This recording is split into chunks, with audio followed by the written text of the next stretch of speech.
Et salut et bienvenue sur cette review de l'épisode 6 de la saison 5 de My Hero Academia.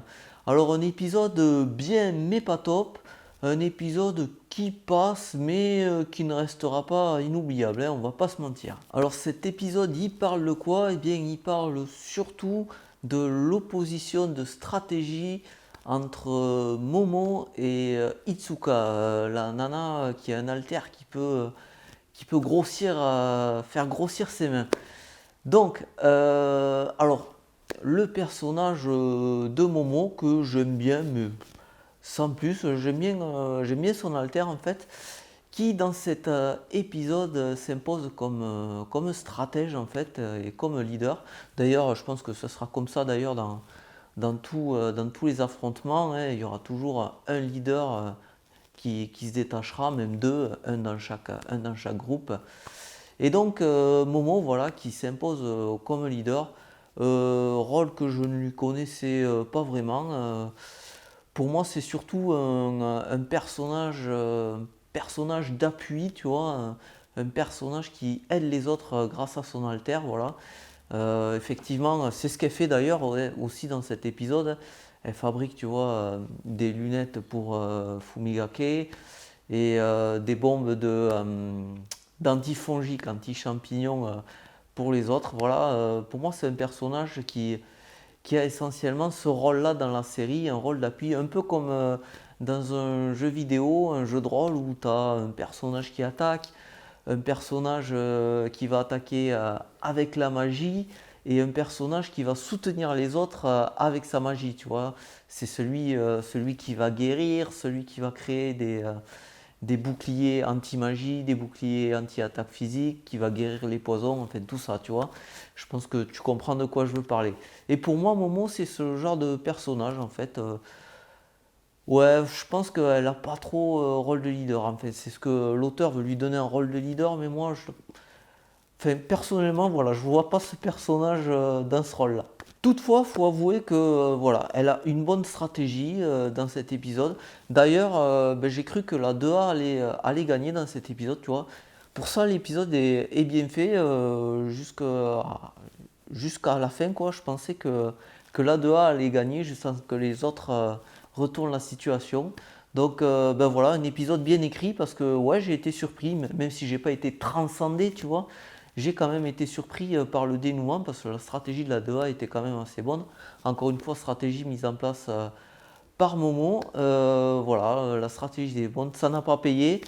Dommage, mais voilà, c'était pas mal quand même. Ensuite, petit détail que j'ai trouvé entre guillemets amusant dans cet épisode, c'est lorsque Momo combat Itsuka et que Itsuka, avec ses gros poings énormes, elle a mitraille de coups de poing. Ça m'a fait penser à One Piece en fait. Ça m'a fait penser à l'attaque Elephant Gatling Gun, tu vois. Ben voilà, c'est exactement ça, quoi. C'est des gros poings comme ça qui mitraillent. Et ben c'est peut-être un clin d'œil, on ne sait pas, One Piece. En tout cas, je pense que c'est un petit peu inspiré de One Piece quand même. Ensuite, qu'est-ce qu'on peut voir dans cet épisode? Eh bien, ce sont les alters des autres personnages. Voilà, je l'ai déjà dit dans d'autres views, mais ce qu'on va voir dans cet arc, c'est beaucoup de nouveaux alters, des alters qu'on ne connaît pas, mais aussi des nouvelles attaques. Donc, qu'est-ce qu'on voit dans cet épisode? Eh bien, la nana, alors je me souviens plus de son nom, qui balance des champignons. Alors, un alter un peu. Moi, je suis mitigé sur cet alter. En fait, je le trouve un peu inutile, voilà. Pourtant, il n'est pas inutile, tu vois. On peut voir par exemple dans cet épisode, il sert à révéler la présence de la fille invisible. Je me souviens plus de son nom non plus. Il y a tellement de personnages en fait dans My Hero Academia, j'ai du mal à retenir les noms. Donc voilà, cet alter permet de révéler la fille invisible. Mais après, en soi, à quoi il sert de plus? Faire pousser des champignons? Est-ce que c'est vraiment si embêtant que ça, pardon? Je ne sais pas. Imagine un héros, enfin un méchant plutôt super fort. Est-ce que lui faire pousser des champignons sur le corps, ça va l'empêcher de se battre? Je ne suis pas sûr. Alors par contre, il y a l'autre côté effectivement où elle peut faire pousser un champignon dans les poumons qui empêche de respirer. Là carrément une attaque mortelle et on ne va pas se le cacher.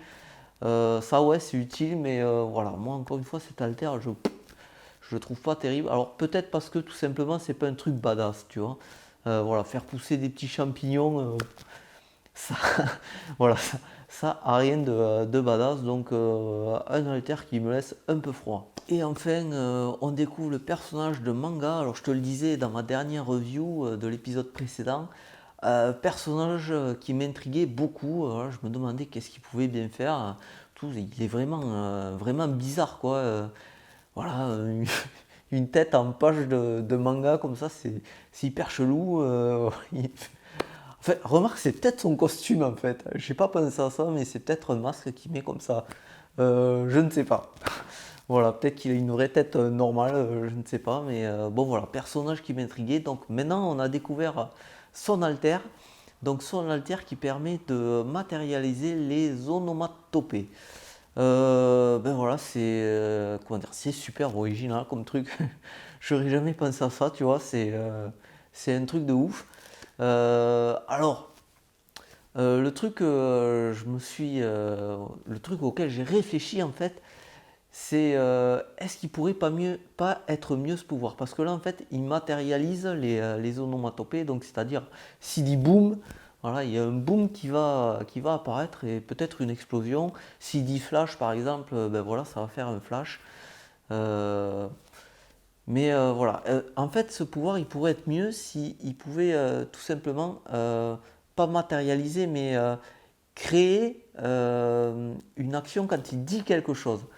Je vais m'expliquer, par exemple, s'il dit crack, plutôt que d'afficher le mot crack comme ça, et ça serait mieux que le crack se produise, qu'il craque un truc. Par exemple, il dit crack devant un mur, et crack, le mur il se fissure, tu vois. Je pense que tu comprends ce que je veux dire.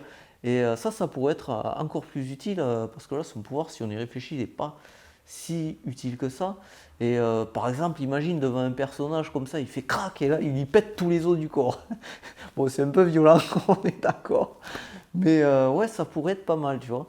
Donc là, en fait, il se contente entre guillemets, il se contente de matérialiser les onomatopées. Et bon, ben voilà, c'est sympa, mais sans plus, quoi. Alors, un truc qui est intéressant sur ce pouvoir et qui est relevé par le personnage qui devient très fort quand il mange du sucre, là, c'est est-ce que ça marche dans les autres pays? C'est une question intéressante parce que, en effet, ben d'ailleurs, tu vois, là, dans l'épisode, quand il dit un truc, c'est pas traduit par rapport à ce qu'il dit. Tu vois ce que je veux dire? C'est pas la traduction littérale, quoi. Il dit un truc et nous c'est traduit par exemple par Kraboum. Et voilà. Et l'autre se demande est-ce que ça marche dans les autres pays? Et c'est pas con comme question, tu vois.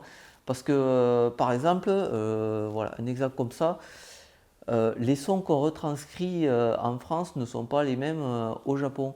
Par exemple, en France, un chat, quand il miaule, on veut imiter un chat qui miaule, on fait miaou, miaou. Bon, voilà, hein, tu connais ça. Et bien au Japon, il faut nia, nia. Tu vois, c'est curieux quand même. Pourtant, le miaulement d'un chat, c'est pareil dans tous les pays du monde, tu vois. Le chat, il miaule de la même façon, mais on ne le retranscrit pas de la même manière. Et je trouve que ben, cette question qui était soulevée, c'est intéressant. Et ça pourrait faire même l'objet d'une petite partie, peut-être pas dans un épisode, mais peut-être dans un film ou un truc comme ça, que le mec il se retrouve dans un autre pays et que son pouvoir ne fonctionne pas à cause de ça, tu vois, ça pourrait être assez sympa. Bon voilà, je vais m'arrêter là. De toute façon, on va pas se mentir, voilà, il n'y a pas grand chose à dire sur cet épisode, à part, ben voilà, c'est la défaite de la 2A. Ce qui n'est pas mal, hein, s'il gagnait tout le temps, ça serait pas intéressant. Donc là, ça met un peu de piment dans le truc. Bon, on aimerait bien que ça avance un peu plus vite quand même, hein, au moins arriver au combat de l'équipe de Midoriya. Mais je pense que l'épisode de la semaine prochaine, là, avec Shoto, ça va être pas mal, quoi.